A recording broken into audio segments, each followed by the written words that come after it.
Une fois encore, le château de Damary-lès-Lys, en Seine-et-Marne, va ouvrir ses portes pour accueillir la nouvelle promotion de la Star Academy.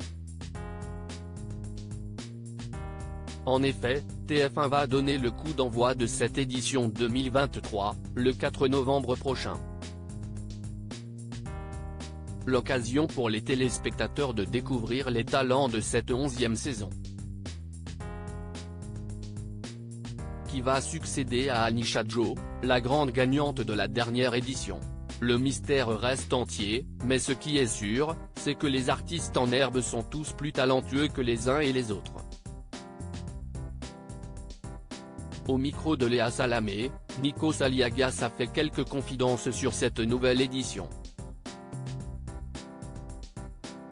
Il a également profité de cette occasion pour défendre l'interprète de là-haut. Anisha retombée dans l'anonymat? Tout laisse à penser que les fans du célèbre télécrochet de TF1 trépignent d'impatience de découvrir le premier prime de cette nouvelle saison. Michael Goldman sera toujours à la direction. Adeline Toniutti, Pierre de Brouwer et Coach Joe, les professeurs de chant, du théâtre et du sport, seront aussi de la partie. En revanche, leur ballon a plié bagage, tout comme le professeur vedette Yanis Marshall. Dans un tout autre registre, Léa Salamé a parlé d'Anisha, qui selon elle, serait retombée dans l'anonymat le plus total. La preuve ? L'animatrice a fait savoir qu'elle ne se rappelait même pas de son nom. Contrairement aux autres gagnants, à l'instar de Jennifer, Nolwenn Leroy et Grégory Le Marchal, Anisha aurait connu la gloire avant de vite retomber dans l'oubli. Nikos Aliagas a alors tenu à faire une mise au point. Elle n'a pas fait la star assez pour devenir une star, elle a fait la star assez pour dire quelque chose dans la lumière. Elle c'était différent. Anisha @TF1 Star Academy, CIST un chemin à en croire l'ancienne acolyte de Laurent Ruquier, Anisha a totalement disparu des radars.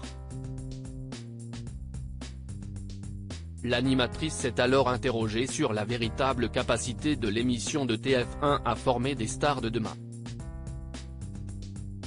Nikos Aliagas a ainsi mis les choses au clair. CIST une école, CIST une rigueur, CIST un chemin.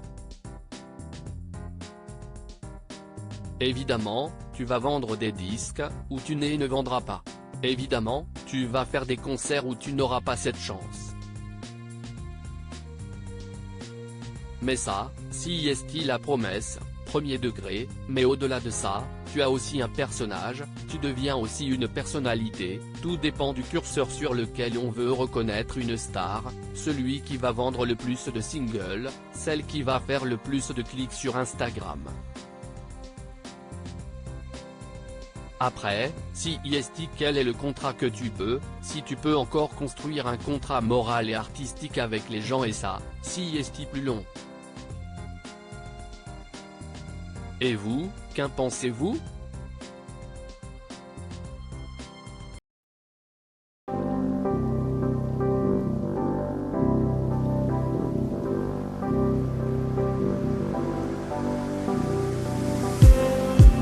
Just